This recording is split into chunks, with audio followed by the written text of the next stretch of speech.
Welcome back my YouTube channel sociology live study. और प्रिय विद्यार्थियों, आज का जो टॉपिक है वो है सोशल मोबिलिटी, या इसको कहते हैं हम सामाजिक गतिशीलता। सामाजिक गतिशीलता के बारे में आप इतना समझ लीजिए कि क्या आप जानते हैं सभी जो व्यक्ति हैं समाज में रहने वाले, उनकी स्थिति क्या एक जैसी होती है, या जो व्यक्ति हैं या जो सामाजिक समूह है जहां है वहीं पर अपने को सेटिस्फाई फील करते हैं कि वो वहीं ठीक है, वहां से आगे नहीं बढ़ेंगे, जो कुछ भी है उनके पास उतना ही पर्याप्त है, वो सही है, ऐसा सोचते हैं? तो मैं मानूंगा कि दोनों ही प्रश्नों का जो उत्तर होगा वो ना होगा। पहला जो प्रश्न है कि क्या सभी की सामाजिक स्थिति एक जैसी होती है, इसका आंसर है नहीं, सबकी स्थिति अलग अलग होती है। और दूसरा, क्या कोई भी व्यक्ति या कोई भी सामाजिक समूह जिस स्थिति में है उससे आगे बढ़ने की ही कोशिश करता है, ऐसा नहीं है कि वो वहीं पर बना रहना पसंद करता हो या फिर वहां से नीचे गिरना पसंद करता हो।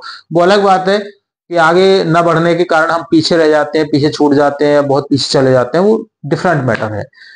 तो जो सोशल मोबिलिटी है या सामाजिक गतिशीलता है, उसका मतलब होता है कि सामाजिक व्यवस्था में आपके जो स्थिति है, आपका जो स्थान है, उसमें परिवर्तन हो जाना, उसमें चेंज आ जाना। जैसे मोबिलिटी मूवमेंट ऑफ इंडिविजुअल्स और ग्रुप्स, जो समूह है और जो व्यक्ति है ना, उनमें परिवर्तन from one position to another position in the society. समाज में एक जो उनकी स्थिति है उससे दूसरी स्थिति में उनको परिवर्तित हो जाना कहलाता है सोशल मोबिलिटी या सामाजिक गतिशीलता।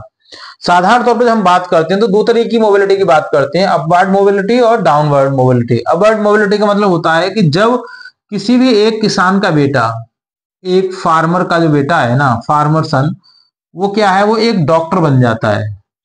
क्या बन जाता है? डॉक्टर। तो ये क्या है, इसको कहेंगे हम अपवर्ड मोबिलिटी, है ना।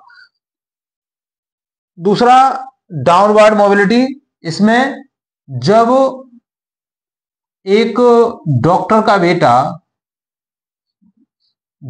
का जो बेटा है वो चोर बन जाता है, या ये कहिए हॉस्पिटल में ही वो वार्ड बॉय बन जाता है, या वो कोई नौकरी भी नहीं ढूंढ पाता अपने लिए, बेरोजगार रहता है।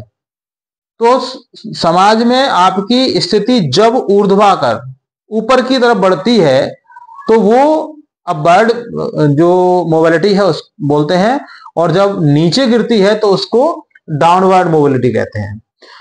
अब देखते हैं जो प्रकार है वो कितने प्रकार हैं, उसके टाइप्स ऑफ सोशल मोबिलिटी। यहां पर मैं 4 प्रकारों की बात करूंगा। पहली है वर्टिकल मोबिलिटी या ऊर्ध्वाधर, मतलब जब किसी भी व्यक्ति की स्थिति में परिवर्तन कैसा होता है, नीचे से ऊपर की ओर होता है।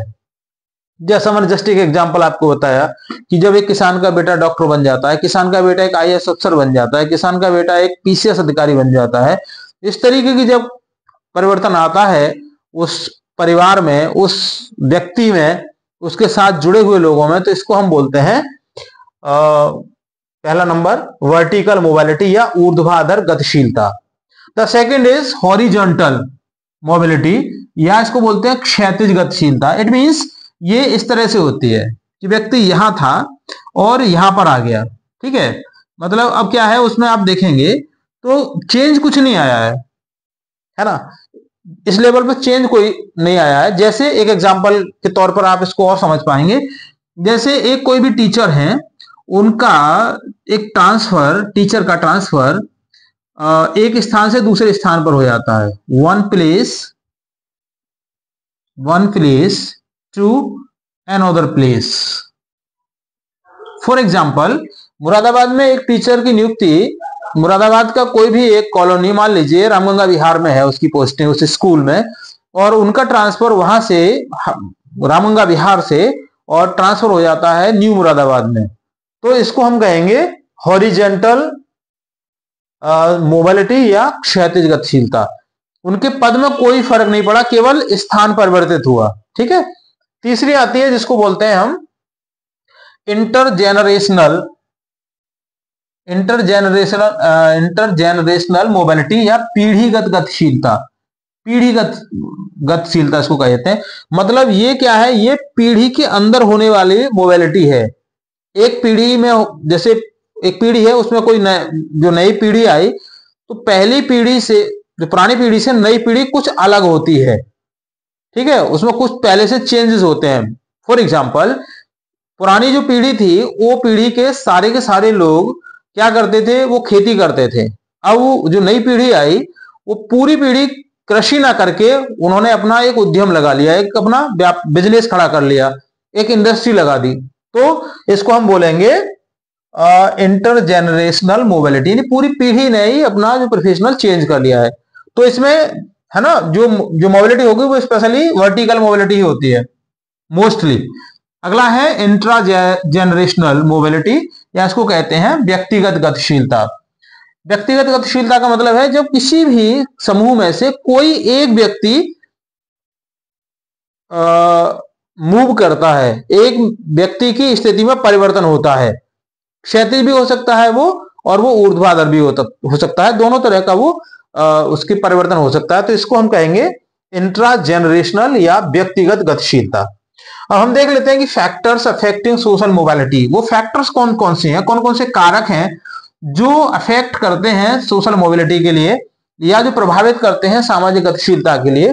तो पहला आता है एजुकेशन, शिक्षा एक सबसे पहला इसका फैक्टर है जो मोबिलिटी का पहला कारक माना गया है। जैसे एक व्यक्ति साधारण, जैसे फर्स्ट एग्जांपल कि एक किसान है और किसान कृषि कर रहा है, लेकिन उसका बेटा क्या है, वो शिक्षा प्राप्त करता है, अच्छी एजुकेशन लेता है और एजुकेशन प्राप्त करके वो एक डॉक्टर बन जाता है। तो उसका जो मोबिलिटी में जो उसका चेंज हुआ, जो प्लेस चेंज हुआ उसका, तो उसका फैक्टर क्या है, एजुकेशन है, शिक्षा के आधार पर चेंज हुआ। द सेकंड इज ऑक्यूपेशन, व्यवसाय। जब हम कोई भी परंपरागत व्यवसाय छोड़ करके नए व्यवसाय में आ जाते हैं और उस व्यवसाय में हम तरक्की कर जाते हैं, हमारी आर्थिक स्थिति बहुत ज्यादा अच्छी हो जाती है, आर्थिक स्थिति अच्छी होने के कारण हमारी सामाजिक स्थिति भी बहुत अच्छी हो जाती है, तो वो ऑक्यूपेशन है, व्यवसाय है। थर्ड इज कास्ट सिस्टम, जाति व्यवस्था। जाति व्यवस्था भी गतिशीलता का एक प्रमुख कारक माना गया है।